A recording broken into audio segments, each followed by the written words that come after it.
Bugün insanlık tarihinin en büyük, en eski numaralarından birinin dijital dünyada nasıl devasa bir silaha dönüştüğünü konuşacağız. Truva atının yani siber dünyadaki adıyla Trojan'ın o ilginç ve bir o kadar sinsi evrimine dalıyoruz. Düşünsenize M.Ö. 1200'lerde inşa edilmiş o devasa meşhur tahta atla bugün posta kutunuza düşen acil yazılım güncellemesi e-postası arasında ne gibi bir bağ olabilir ki? Aslında çok büyük bir bağ var. Olay tamamen güvenle alakalı.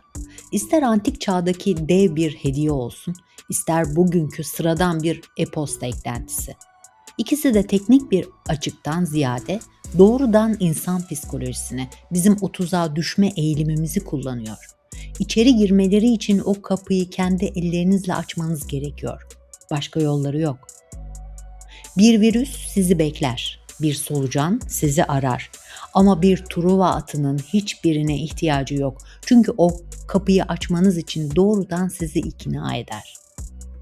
Peki nedir bu Truva atı? Aslında en ilginç kısmı ne olmadığı.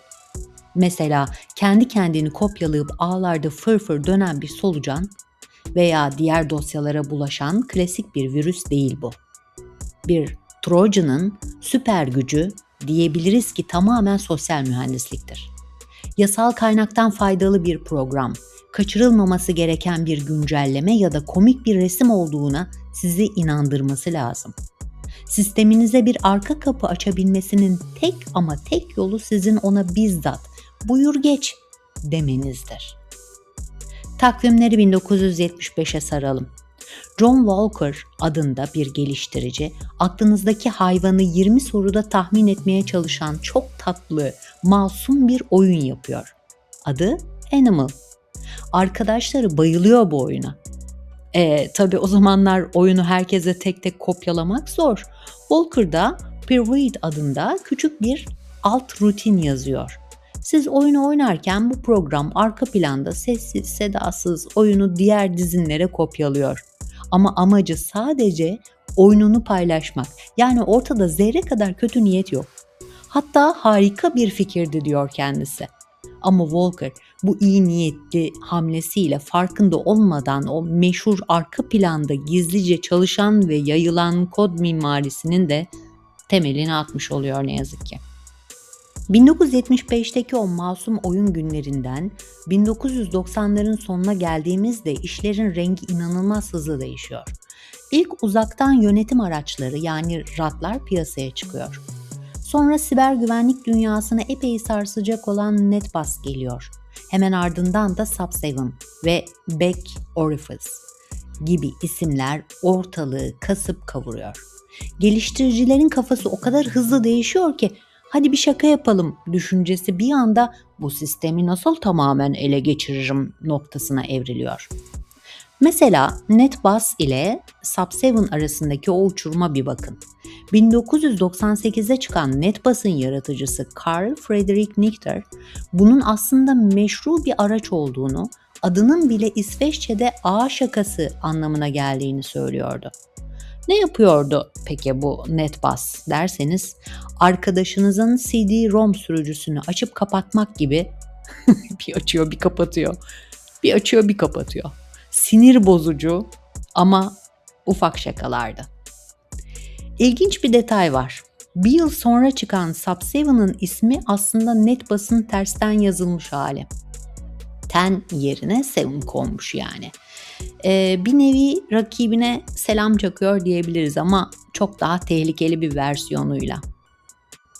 Sadece bir yıl sonra Movman tarafından geliştirilen Sub7 çıka geldi. Ve o şaka duvarını resmen balyozla yıktı. Artık şifreler çalınıyor, mikrofondan gizlice ses kaydediliyor, kamera izinsiz açılıyordu. İşin şakası falan kalmamıştı yani. Bu artık kelimenin tam anlamıyla bir silahtı. 2000'li yıllara geldiğimizde iş tamamen profesyonelleşmeye başladı. O şakacı hacker ruhu öldü, yerine takım elbiseli siber suçlular geldi diyebiliriz. Mesela Zeus'u hatırlarsınız belki. Sadece bankacılık bilgilerini çalmaya odaklı tek kullanımlık bir araçtı. Zeus çoğu zaman kendini masum bir Flash Player güncellemesi gibi gösteriyordu. O dönem hepimiz o uyarıyı görmüştük, değil mi? Flash Player'ı güncelleyin yazan o pencere. İşte tam da orada kapıyı kendi elinizle açıyordunuz. Siber güvenlik serimizin her videosunda zararlı yazılımlardan korunmak için gerekenlerden biri yazılımları güncel tutmak. Güncellemeleri ertelememekti. Hatırlarsınız. Ancak işte burada işin can alıcı noktası, Truva atları güvenlik yazılımı firmalarının isimlerini bile kullanabiliyor. O yüzden acele etmeyin. Bir saniye nefes alın ve düşünün. Sonra gelen bu güncellemenin gerçekten güvenlik şirketinizden mi geldiğini, gönderinin e-posta adresinin üzerine geldiğinizde gerçekten o güvenlik şirketine mi ait olduğunu kontrol edin. Ve sonra Emotet ve Trickbot gibileri sahneye çıktı. Bunlar öyle basit hırsızlar değil, bildiğiniz modüler birer dağıtım platformu haline geldiler. İçeri bir kere sızdılar mı duruma göre başka zararlı yazılımlar, mesela sisteminizi kilitleyen fidye yazılımlarını bilgisayarınıza indirebiliyorlardı. Emotet'in 2017'den sonra kurduğu o akıl almaz sisteme bir bakalım. Adamlar modeli tamamen hizmet olarak zararlı yazılıma, yani malware as a service'e çevirdiler.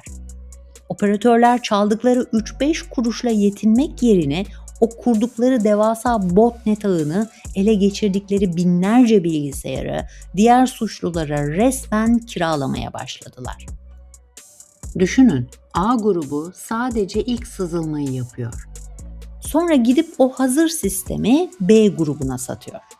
B grubu da gelip oraya kendi bankacılık truvatını kuruyor. İnanılmaz değil mi? Tam teşekküllü, tıkır tıkır işleyen bir siber yeraltı ekonomisi. Ve bu işin boyutu gerçekten tüyleri ürpertici. Artık hedeflerinde sadece sizin, benim gibi sıradan vatandaşların kredi kartları yok. Enerjiden sağlığa, devlet kurumlarından lojistiğe kadar devasa küresel endüstrileri hedef alıyorlar. Şirket ağlarına sızmak, tüm verilerini kilitleyip milyonlarca dolar fidye istemek için bu Truva atlarını anahtar niyetine kullanıyorlar. Çok ama çok büyük bir endüstri bu. Ve aslında bütün hikaye 1975'teki o masum oyundan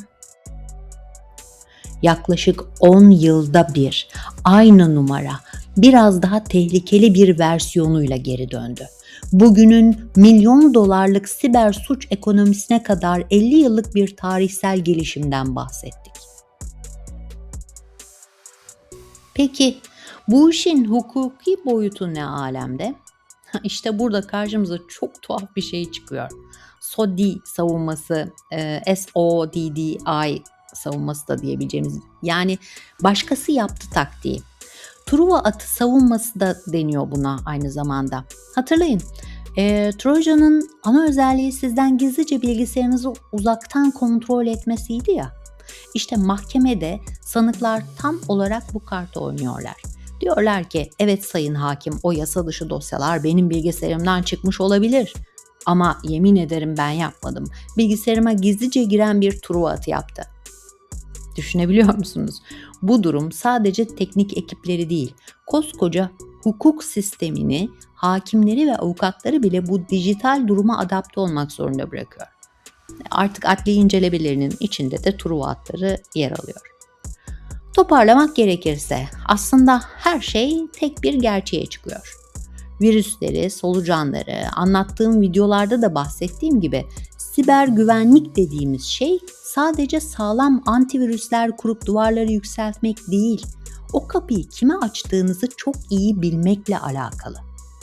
Ve işin en ürkütücü tarafı şu, bazen güvendiğiniz şey bir dosya bile değil, doğrudan o dosyayı sizin için üreten araç olabilir. Ama bu başka bir günün konusu tabii. Bu nedenle bu ve bunun gibi videolarla farkındalığımızı arttırmaya devam edelim. her gün sıradan bir şeymiş gibi tıkladığınız o masum görünüşlü dosyalara, gelen kutunuzdaki o acil başlıklı e-postalara gerçekten ne kadar güveniyorsunuz? Bunu bir düşünün derim. Yorumlarınızı bekliyorum arkadaşlar. Her zamanki gibi tüm birincil kaynaklar ve linkleri açıklamalarda. Bir sonraki incelememizde görüşmek üzere. Merakla kalın, profesyonel kalın.